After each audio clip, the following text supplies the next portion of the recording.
අද පොඩ්ඩක් වෙනස් විදිහේ වීඩියෝ එකක් කරන්න හදන්නේ මේ ඉක්මනට කියන මොකක්ද කියලා. දැන් අපේ ගෙවල් වල හැමෝගම ගෙවල් වල බයිසිකලයක් හරි මෝටර් සයිකලයක් හරි ත්‍රී වීල් එකක් හරි කාර් එකක් හරි වෑන් එකක් හරි මොකක් හරි ගෙවල් වල වාහනයක් තියෙනවනේ. ওই වාහන වල ටයර් එකේ තියෙන ගහලා ඉලක්කම් සෙට් එකක් අකුරු සෙට් එකක් තියෙනවා. ගොඩක් අය දන්නේ නැහැ මේ අකුරු වලින් සහ මේ ඉලක්කම් වලින් මොකද්ද කියවෙන්නේ කියලා. සමහර අය ඒක ඉච්චර කියා කරන්නේ ආහිලා හිතනවා ඒක අපිට වැඩක් වෙන්නේ නැහැ රෝද ටික කරගෙන නම් මොකෝ කියලා.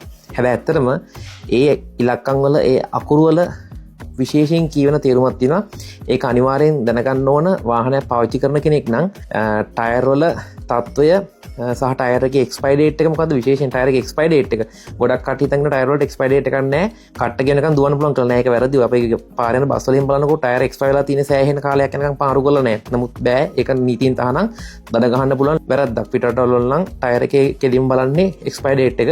ඒ ඩේට් එක පැනලා නම් අනිවාර්යෙන්ම ලොකු දඩයක් කන්න තමයි වෙන්නේ. හරි. අපි ඉක්මනට වීඩියෝට යමු. මම මේ මගේ කාර් එකේ ටයර් එකෙන් තමයි මම ඔයගොල්ලන්ට මේක පෙන්නන්නේ. හරිද? දැන් ටයර් එකේ සාමාන්‍යයෙන් ගත්තාම මේ ටයර් එකේ වටේටම එන ඉලක්කම් සෙට් එකක් තියෙනවා. අකුරු ගොඩාක් තියෙනවා. මේ අකුරු ගොඩාක් තියෙනවා.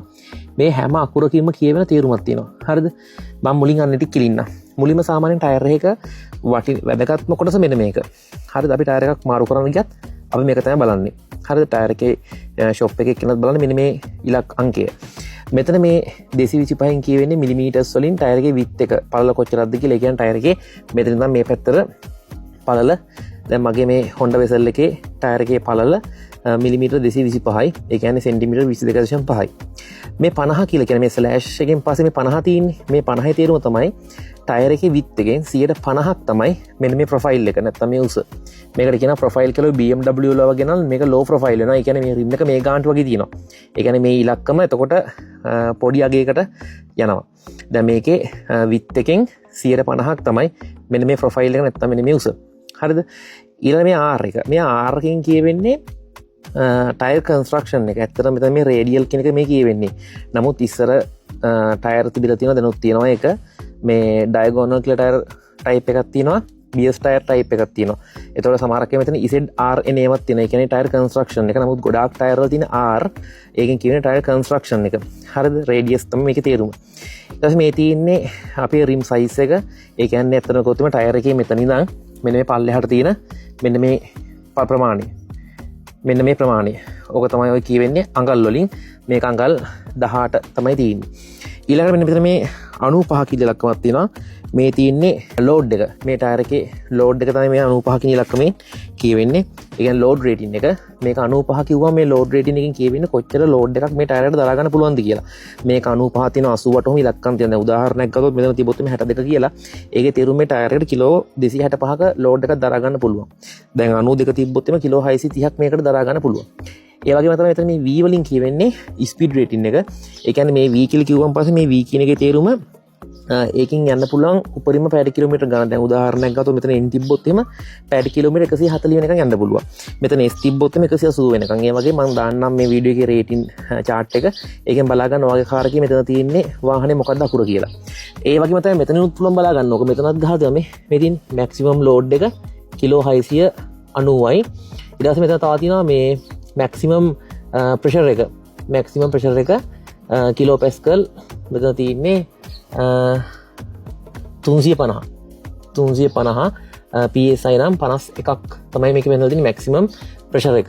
ටයර් එකට දලා ගන්න පුළුවන් මැක්සිමම් ප්‍රෙෂර් එක තමයි මේ දීලා තියෙන්නේ. ඒ ප්‍රමාණයට ඉතින් හුලං ගැහුවම තමයි ඒ ප්‍රමාණය හො ඊට වඩා අඩුවෙන් හුලං තමයි ගහන්න සමාන වාහනේ දොර කටේ කියලා තියෙන කොච්චර දොර ඇරියෙන් පස්සේ එතන පොඩි ස්ටිකරයක් ගහලා කොච්චර ලෝඩ් එකක් දරා ගන්න පුළුවන්ද කියලා ගහලා තියෙනවා. රයිට්. ඊට පස්සේ මේ තව එකක් තියෙන එක මම පෙන්නන්නම් ඉස්සරහා ටයර් එකේ කොහොමද කියලා. මෙන්න මේ ඩොට් කියලා තියෙන එක. මේකේ තේරුම තමයි Department of Transportation කියන එක. Department of Transportation. මෙතන මේ ඩොට් කියන එකෙන් පස්සේ මේ ලොකු ඉලක්කමක් තියෙනවා මෙහෙම දිගට. මේකේ මේ තේරුම තමයි මේ ටයර් එක හදපු කම්පැනි එකේ ප්ලාන්ට් එක මොකද්ද? ඒ කම්පැනි එකේ කෝඩ් එක තමයි මේ දිගට තියෙන්නේ. හරිද? ඔහොම ගිහිල්ලා මෙන්න මෙතන තියෙන ඉලක්කමක් මේ තියෙන්නේ. දැන් මේකේ තියෙන්නේ 25/18 කියලා. මෙන්න මේක තමයි එක්ස්පයරි ඩේට් එක. ටයර් එකේ එක්ස්පයරි ඩේට් එක කියලා කියන්නේ දැන් මේ තියෙන්නේ හදපු දවස.